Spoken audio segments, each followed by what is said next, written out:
ಹಿಂದಿನ ದ್ರಾವಿಡ ಕ್ರಮ. ಚಾಲುಕ್ಯ ದೇವಾಲಯವನ್ನು ಗುಮ್ಮಟಾಕಾರದ ಕಿರೀಟಧಾರಿ ಅಂಗದೊಂದಿಗೆ ಮಹಡಿಯ ಎತ್ತರದ ಪಿರಮಿಡ್ ಶಿಖರದಿಂದ ಮೀರಿಸಲಾಗಿದೆ.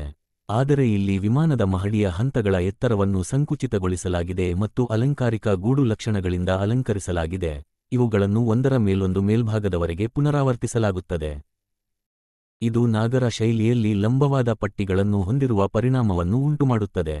ಚಾಲುಕ್ಯ ದೇವಾಲಯದ ಮತ್ತೊಂದು ವಿಶಿಷ್ಟ ಲಕ್ಷಣವೆಂದರೆ ದೇವಾಲಯದ ಕೋಶಗಳು ಮುಚ್ಚಿದ ಆಂಬ್ಯುಲೇಟರಿಯೊಳಗೆ ಸುತ್ತುವರೆದಿವೆ. ಮೂರನೆಯದಾಗಿ, ಮಂಟಪಗಳು ಸಾಮಾನ್ಯವಾಗಿ ವಿಮಾನಗಳಿಗಿಂತ ದೊಡ್ಡದಾಗಿರುತ್ತವೆ. ನಾಲ್ಕನೆಯದಾಗಿ, ಚಾಲುಕ್ಯ ದೇವಾಲಯಗಳ ದ್ವಾರಗಳನ್ನು ವಿಸ್ತಾರವಾಗಿ ಕೆತ್ತಲಾಗಿದೆ. ಕೊನೆಯದಾಗಿ, ದೇವಾಲಯದ ಬಾಹ್ಯ ಗೋಡೆಗಳ ಚಿಕಿತ್ಸೆಯಲ್ಲಿ ನಾಗರ ಮತ್ತು ದ್ರಾವಿಡ ಕಲ್ಪನೆಗಳನ್ನು ಮಿಶ್ರಣ ಮಾಡಲಾಗಿದೆ. ಗೋಡೆಗಳನ್ನು ವಿಶಿಷ್ಟವಾದ ನಾಗರ ಶೈಲಿಯಲ್ಲಿ ರಥ ಆಫ್ಸೆಟ್ಗಳಿಂದ ಒಡೆಯಲಾಗುತ್ತದೆ. ಸಾಮಾನ್ಯ ದ್ರಾವಿಡ ಕ್ರಮಕ್ಕೆ ಅನುಗುಣವಾಗಿ ಪಿಲಾಸ್ಟರ್ಗಳಿಂದ ನಿಯಮಿತ ಅಂತರದಲ್ಲಿ ಇರಿಸಲಾಗುತ್ತದೆ.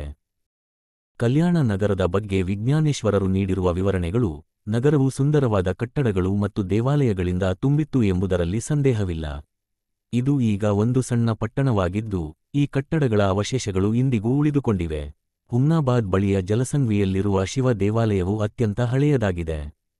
ದೇವಾಲಯದ ಗೋಡೆಗಳ ಮೇಲೆ ಕಂಡುಬರುವ ನೃತ್ಯ ಗಣಪತಿಯು ಗಮನಾರ್ಹವಾದ ಶಿಲ್ಪವಾಗಿದೆ.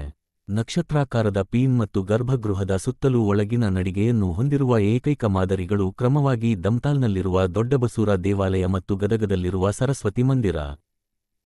ಕುಕ್ಕನೂರಿನ ನವಲಿಂಗ ಮತ್ತು ಕಲ್ಲೇಶ್ವರ ದೇವಾಲಯಗಳು ದ್ರಾವಿಡರಿಂದ ಚಾಲುಕ್ಯರಿಗೆ ಪರಿವರ್ತನೆಯ ಸುಳಿವುಗಳನ್ನು ಒದಗಿಸುತ್ತವೆ.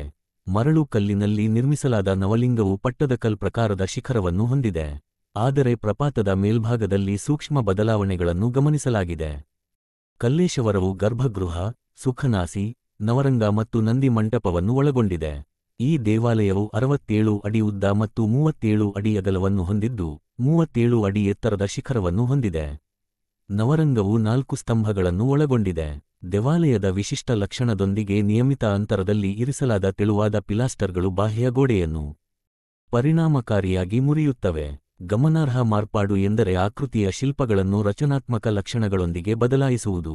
ಇದಲ್ಲದೆ, ಗೋಪುರದ ಅಂತಸ್ತಿನ ಹಂತಗಳನ್ನು ಎತ್ತರದಲ್ಲಿ ಕಡಿಮೆ ಮಾಡಲಾಗಿದೆ ಮತ್ತು 2 ವಕ್ರರೇಖೆಯೊಂದಿಗೆ ಗುಮ್ಮಟದ ತುದಿಯು ಗಮನಾರ್ಹವಾದ ನಾವೀನ್ಯತೆಯನ್ನು ಪರಿಚಯಿಸುತ್ತದೆ.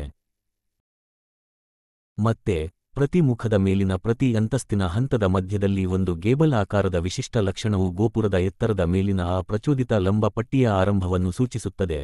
ಇದು ನಂತರದ ಚಾಲುಕ್ಯ ದೇವಾಲಯಗಳಿಗಿಂತ ವಿಶಿಷ್ಟವಾಗಿದೆ. ದೇವಾಲಯದ ವಾಸ್ತುಶಿಲ್ಪದ ಅಭಿವೃದ್ಧಿಯ ಮುಂದಿನ ಹಂತಕ್ಕಾಗಿ ನಾವು ಲಕ್ಕುಂಡಿಯಲ್ಲಿರುವ ಜೈನ ದೇವಾಲಯದ ಕಡೆಗೆ ತಿರುಗಬೇಕು. ಇದು ಕಡಿಮೆ ಕಲ್ಲಿನೊಂದಿಗೆ ಸೂಕ್ಷ್ಮ ಧಾನ್ಯದ ಕಪ್ಪು ಕ್ಲೋರೈಡ್ ಸೆಪಿಸ್ಟ್ನಿಂದ ನಿರ್ಮಿಸಲ್ಪಟ್ಟಿದೆ. ಸೆನ್ಸ್ ಗಮನಿಸಿದಂತೆ, ವಸ್ತುವಿನ ಬದಲಾವಣೆಯು ಶೈಲಿಯಲ್ಲಿನ ಬದಲಾವಣೆಗೆ ಅನುಕೂಲಕರವಾಗಿತ್ತು. ಇದು ಈಗ ವಿವರಿಸಿದಂತೆಯೇ ಇದೆ, ಆದರೆ ಶ್ರೀಮಂತ ಶಿಲ್ಪಕಲೆ ಲಕ್ಷಣಗಳೊಂದಿಗೆ ಅಲಂಕಾರವಾಗಿದೆ. ಈ ಶೈಲಿಯು 12ನೇ ಶತಮಾನದಲ್ಲಿ ಪರಿಪೂರ್ಣತೆಯನ್ನು ತಲುಪಿತು. ಈ ಹಂತಕ್ಕೆ ಲಕ್ಕುಂಡಿಯ ಕಾಶಿವಿಶ್ವೇಶ್ವರ, ಕುರವತ್ತಿಯ ಮಲ್ಲಿಕಾರ್ಜುನ ಮತ್ತು ಇಟ್ಟಿಗೆಯ ಮಹಾದೇವ ದೇವಾಲಯಗಳು ಸೇರಿವೆ. ಮಹಾದೇವನು ಮಲ್ಲಿಕಾರ್ಜುನನಿಂದ ತನ್ನ ಆಯಾಮಗಳ ದೊಡ್ಡತನ ಮತ್ತು ವಿವರವಾದ ಶಿಲ್ಪಕಲೆ ಅಲಂಕಾರಗಳಿಂದ ಭಿನ್ನನಾಗಿದ್ದಾನೆ. ಇದು ಗರ್ಭಗೃಹ, ಒಂದು ಮುಖಮಂಟಪ, ಉತ್ತರ ಮತ್ತು ದಕ್ಷಿಣಕ್ಕೆ ಮುಖಮಂಟಪಗಳನ್ನು ಹೊಂದಿರುವ ಮುಚ್ಚಿದ ಸಭಾಂಗಣ ಮತ್ತು ಬದಿಗಳಲ್ಲಿ ತೆರೆದ ಕಂಬಗಳ ಸಭಾಂಗಣವನ್ನು ಒಳಗೊಂಡಿದೆ. ಇವೆಲ್ಲವೂ ಪಶ್ಚಿಮದಿಂದ ಪೂರ್ವಕ್ಕೆ ಅಕ್ಷೀಯವಾಗಿ ಸಂಯೋಜಿಸಲ್ಪಟ್ಟಿವೆ. ಹೈಪೋಸ್ಟೈಲ್ ಅದರ ಮೂಲ ಶ್ರೇಣಿಯ 68 ಕಂಬಗಳನ್ನು ಹೊಂದಿದೆ. ಕಂಬಗಳ ವೈವಿಧ್ಯಮಯ ಮತ್ತು ಸಂಕೀರ್ಣ ವಿನ್ಯಾಸಗಳು ನಿರ್ಮಾಣಕಾರನ ಭವ್ಯವಾದ ಪರಿಕಲ್ಪನೆಯನ್ನು ತೋರಿಸುತ್ತವೆ. 4 ಕೇಂದ್ರ ಕಂಬಗಳು, ಶಾಫ್ಟ್ಗಳು ಮತ್ತು ರಾಜಧಾನಿಗಳಲ್ಲಿ ಲಂಬವಾಗಿ ಜೋಡಿಸಲಾದ ಕೋನೀಯ ಕೆತ್ತನೆಯನ್ನು ಹೊಂದಿವೆ. ವಿನ್ಯಾಸವು ಬಹಳ ಶ್ರೀಮಂತವಾಗಿದ್ದರು. ಕಟ್ಟಡದ ಇತರ ವಾಸ್ತುಶಿಲ್ಪದ ಭಾಗಗಳ ವಿಸ್ತಾರವಾದ ಮಾದರಿಯೊಂದಿಗೆ ಸಾಕಷ್ಟು ಸಾಮರಸ್ಯವನ್ನು ತೋರುತ್ತದೆ. 53 ಕಂಬಗಳು ಮತ್ತು ದ್ವಾರ ಚೌಕಟ್ಟುಗಳ ಮೇಲಿನ ಅಲಂಕಾರಿಕ ಕೆಲಸದ ಬಗ್ಗೆ ಮಾತನಾಡುತ್ತಾ ಮೆಡೋಸ್ರೇಲರ್ ಹೇಳುತ್ತಾರೆ, ಬೆಳ್ಳಿ ಅಥವಾ ಚಿನ್ನದಲ್ಲಿ ಯಾವುದೇ ಬೆನ್ನಟ್ಟಿದ ಕೆಲಸವು ಬಹುಶಃ ಉತ್ತಮವಾಗಿರಲು ಸಾಧ್ಯವಿಲ್ಲ. ಒಳಗಿನ ಸಭಾಂಗಣದ ಉತ್ತರ ಮತ್ತು ದಕ್ಷಿಣ ದ್ವಾರಗಳು ಶಿಲ್ಪಕಲೆಯ ಸಮೃದ್ಧಿಯಿಂದ ಅಲಂಕರಿಸಲ್ಪಟ್ಟಿವೆ. ಸಿಕಾರದ ಮೇಲ್ಭಾಗವು ಕಾಣೆಯಾಗಿದೆ. ಸಿಕಾರವನ್ನು 3 ವಿಭಿನ್ನ ಮಹಡಿಗಳಾಗಿ ವಿಂಗಡಿಸಲಾಗಿದೆ, ಇವುಗಳನ್ನು ವಿವರವಾಗಿ ಅಲಂಕರಿಸಲಾಗಿಲ್ಲ.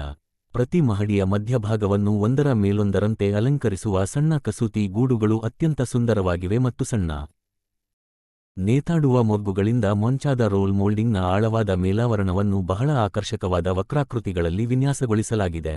ಅವುಗಳ ಡೆಲಿಕೇಟ್ ಲೇಸ್ ತರಹದ ಕೆಲಸವು ಗೂಡುಗಳ ಶ್ರೀಮಂತ ಗಾಢ ನೆರಳುಗಳ ಹಿನ್ನೆಲೆಯಿಂದ ಮತ್ತಷ್ಟು ವರ್ಧಿಸುತ್ತದೆ. ಇಲ್ಲಿನ ಬಂಡೆಯ ಮೇಲೆ ಕಂಡುಬರುವ ಶಾಸನದ ಪ್ರಕಾರ ಪೂರ್ವ ಚಾಲುಕ್ಯ ರಾಜ ವಿಕ್ರಮಾದಿತ್ಯ 6ನೇರ ದಂಡನಾಯಕ ಮಹಾದೇವನು ದೇವಾಲಯವನ್ನು ನಿರ್ಮಿಸಿದನು.